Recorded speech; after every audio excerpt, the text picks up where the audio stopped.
हरे कृष्णा, राधे राधे।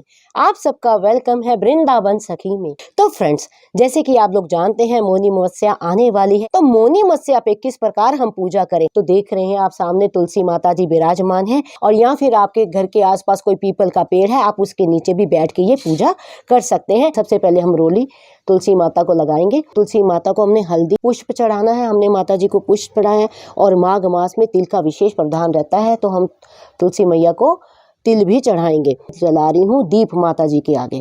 आप चाहें तो हवन भी कर सकते हैं। कुछ लोग हवन करते हैं। हवन आप किस तरह, जैसे मान लीजिए आपको घर में करना है तो छोटा सा हवन आप कर सकते हैं। समिधा होती है, नवग्रह समिधा मिल जाती है, लकड़ी की जो छोटी छोटी लकड़ियाँ होती हैं उसका हवन आप कर सकते हैं। एक जो आता है गोला, जिसको नारियल कहते हैं, सूखा नारियल, उसका भी हवन हो जाता है। और एक होता है गोबर के कंडे, नहीं देसी गाय के कंडे, तो आप उसका भी हवन आप कर सकते हैं। जो मौनी अमावस्या है उसमें तिल का दीपक जलता है। थाली पे हमने स्वास्तिक बना लिया है, स्वास्तिक के ऊपर हमने दीप प्रज्वलित कर दिया है। दीपक पूजा करेंगे, हम रोली लगाएंगे, और इस प्रकार हम हल्दी भी इसमें डाले हैं। सफ़ेद, काले हो तो काले, सफ़ेद हो तो सफ़ेद।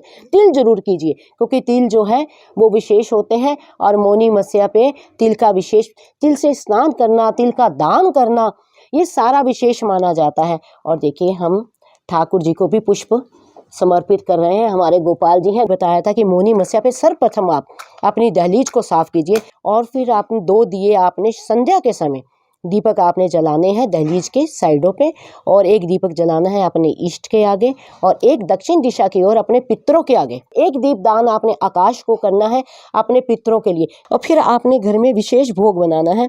देखिए खीर का भोग तो पितरों के लिए विशेष बनता है, और साथ में आपकी इच्छा है आप जितने भोग अपने पितरों के लिए बना सकें, जितने ज़्यादा, कोई हलवा, पूरी, चने, आलू, देखिए जैसे मैंने सब्जी बनाई है, पूरी बनाई है, और विशेष भोग खीर का तो है ही है। और सबसे बड़ी बात, माघ मास है, तिल का कोई ना कोई भोग अवश्य होना चाहिए। सर्वप्रथम तुलसी माँ को भोग लगाएंगे। अगर आप हवन करते हैं तो हवन में भी आपने इस भोग को, देखो हवन में तो सब्जी का भोग नहीं लगता, इस तरह से आपने खीर का और पूरी का भोग हवन में देना है, और थोड़ी सी जो ये गचक होती है इसका भोग भी आपने हवन में देना है। और उसके बाद आपको ये जो भोग है, इसमें जो खीर में भी आपने तिल अवश्य डालने हैं, भोग में आपने तुलसी डाल के ठाकुर जी को भी भोग लगाना है। क्योंकि विशेष कार्य आपको क्या करना है, आपने जो ये खीर बनाई है आपने ब्राह्मण को भी देनी है, और बाद में प्रसाद में आपने तो खानी है।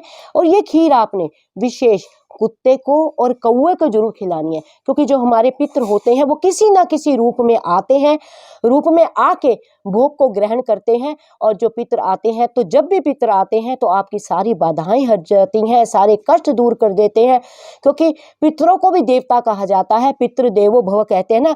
पितरों की पूजा विशेष होती है, और मौनी अमावस्या पे तो पितरों को प्रसन्न करने का विशेष दिन है। तो मैंने सरल तरीके से आपको ये पूजा बताई है, तो आई होप आपको पता लग गया होगा कि माघ अमावस्या यानी मौनी अमावस्या पे आपको किस प्रकार करना है। अगर आपको ये वीडियो अच्छा लगा हो तो इस वीडियो को लाइक करना, शेयर करना, सब्सक्राइब करना ना भूलें। हरे कृष्णा, राधे राधे।